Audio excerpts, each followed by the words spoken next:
Hi hello నమస్తే. నేను కృష్ణాంజనేయులు. అమరావతి రాజధాని విషయంలో ఒక కీలకమైనటువంటి అడుగుపడింది. ప్రధానంగా అమరావతి నిర్మాణానికి అవసరమైనటువంటి ఆర్థిక సహకారానికి ప్రపంచ బ్యాంకు ఆమోదం తెలియజేసింది. ఈ మేరకు ప్రపంచ బ్యాంకు ఈ సంవత్సరం 15,000 కోట్ల రూపాయలు ఇవ్వటానికి అంగీకారం తెలియజేస్తూ కేంద్ర ప్రభుత్వానికి ఈ మేరకు ఆమోదం తెలియజేస్తూ లేఖ రాసింది.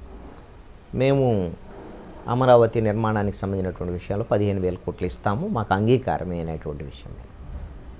ఈ మేరకు నవంబర్ 8వ తేదీన ఒక కీలకమైనటువంటి సమావేశం ఆంధ్రప్రదేశ్ ముఖ్యమంత్రి చంద్రబాబు నాయుడు, అదేవిధంగా ప్రపంచ బ్యాంకు ప్రతినిధులతో ఒక సమావేశం జరగబోతుంది. 15వ తేదీన నవంబర్ 15వ తేదీన ప్రభుత్వము ప్రపంచ బ్యాంకు ఇద్దరు కలిసి ఒప్పంద పత్రాల మీద సంతకాలు చేసుకున్న తర్వాత మొట్టమొదటి విడతగా 3,750 కోట్ల రూపాయలు రిలీజ్ చేస్తారు. అంటే 25%. 4 దశల్లో దీన్ని రిలీజ్ చేయడానికి ప్రపంచ బ్యాంకు ఆమోదం తెలియజేసింది.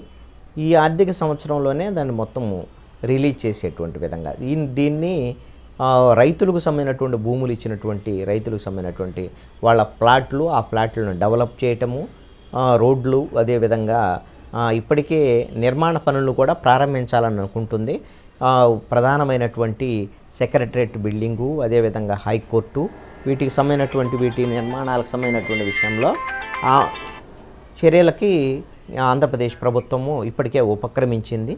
ఈ నేపథ్యంలో ఈ పనుల ప్రారంభానికి సంబంధించినటువంటి వాటికి ఈ ప్రపంచ బ్యాంక్ ఇచ్చేటువంటి నిధుల్ని వినియోగించుకోబోతున్నారు. ఒక రకంగా మొత్తము ఆంధ్రప్రదేశ్లో క్యాపిటల్కి సంబంధించినటువంటి రాజధాని నిర్మాణానికి పరిపాలనా భవనాలు మొత్తం నిర్మాణం కింద పూర్తి అవ్వాలి అని అంటే మొత్తం రాజధాని మొత్తం పూర్తి కంప్లీట్ అయ్యేటువంటి అంశం ఇక్కడ కాదు. పరిపాలనా భవనాలు మొత్తం నిర్మాణాలంటే 49,000 కోట్ల రూపాయలు కావాలి అనేటువంటి దాని మీద ఈ 49,000 కోట్ల రూపాయలు 2014 నుంచి 19 వరకు గత ప్రభుత్వం తెలుగుదేశం ప్రభుత్వంలో 10,000 కోట్ల రూపాయలతో అప్పుడు కొన్ని పనులు జరిగాయి. ఇంకా 39,000 కోట్ల రూపాయలు కావాలి. అంటే మధ్యలో 5 ఏళ్ల పాటు వైఎస్ఆర్ కాంగ్రెస్ పార్టీ ప్రభుత్వంలో అమరావతిలో ఏ విధమైనటువంటి పనులు జరగలేదు. అమరావతిని దాదాపుగా పడకన పడేసినటువంటి పరిస్థితి ఉంది. వేసినటువంటి రోడ్లు కూడా తవ్వుకుపోయినటువంటి పరిస్థితి కూడా ఉంది. ఈ నేపథ్యంలోనే ఇప్పుడు దాని అంచనాలు కూడా కొంత పెరిగాయి. ఇప్పుడు 39,000 కోట్ల రూపాయలు రిమైనింగ్ ఇంకొక 10,000-15,000 కోట్ల రూపాయలు పెరగవచ్చు అనేటువంటి మొత్తంగా ఒక 60,000 కోట్ల రూపాయల వరకు అవ్వచ్చు అనేటువంటి దాని మీద. అంటే గతంలో 10,000 కోట్ల రూపాయలతో పనులు జరిగారు కాబట్టి ఇంకా 50,000 కోట్ల రూపాయలు కావాలి. దాంట్లో 15,000 కోట్ల రూపాయలు ఇప్పుడు ప్రపంచ బ్యాంకు నుంచి వస్తున్నాయి. కాబట్టి ఇది కొంత పెద్ద రిలీఫ్. ఈ 5 ఏళ్లలో ఎట్టి పరిస్థితుల్లో కూడా మేము అమరావతి నిర్మాణం పూర్తి చేసి తీరుతాం. అంటే మెజారిటీ పనులున్నాయి. అంటే సెక్రటరేటు, కోర్ క్యాపిటల్కి సంబంధించినటువంటి మొత్తం బిల్డింగులకు సంబంధించినటువంటి పనుల్ని పూర్తి చేయాలి అనేటువంటిది ఈ ప్రభుత్వం యొక్క ప్రణాళిక. ఇప్పటికే కొంత పూర్తయినటువంటి బిల్డింగ్లు ఏవైతే ఉన్నాయో ఎమ్మెల్యేలకు సంబంధించినటువంటి బిల్డింగ్స్, తర్వాత సెక్రటరేట్ ఎంప్లాయీస్కి సంబంధించినటువంటిది, జడ్జీల క్వార్టర్లకు సంబంధించి వాటి ఫినిషింగ్ వర్క్ కూడా త్వరితగతిన కంప్లీట్ చేసి వాటిని వినియోగంలోకి తీసుకురావాలి అనేటువంటి దాని మీద.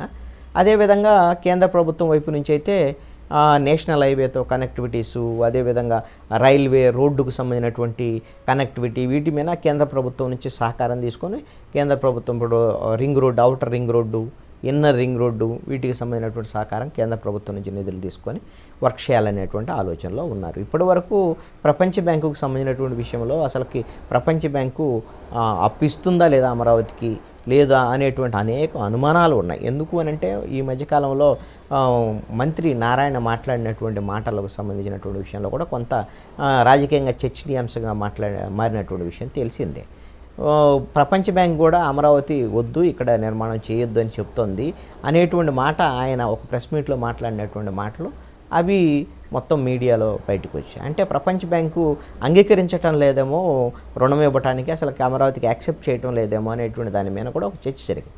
అయితే ఇది ఎందుకు జరిగింది అని అంటే గత వైఎస్ఆర్ కాంగ్రెస్ పార్టీ ప్రభుత్వంలో కొంతమంది రైతుల పేరుతోనూ ప్రపంచ బ్యాంకు కంప్లైంట్ చేయటము, అమరావతికి సంబంధించినటువంటి విషయంలో ప్రజలకి ఇక్కడ ఆమోదం లేదు, ఆమోదం లేకుండానే ఇక్కడ అమరావతి నిర్మాణం జరుగుతుంది, ఇలాంటి అనేక కంప్లైంట్ చేయటం, ప్రపంచ బ్యాంక్ ప్రతినిధులు రావటము, వాళ్ళు వచ్చి దాని మీద అప్పుడు ఇవ్వాలి అనుకున్నటువంటి 7,500 కోట్ల రూపాయలు అప్పుడు ఇవ్వాలని అనుకున్నది, దాన్ని నిలుపుదల చేయటము అవన్నీ జరిగాయి.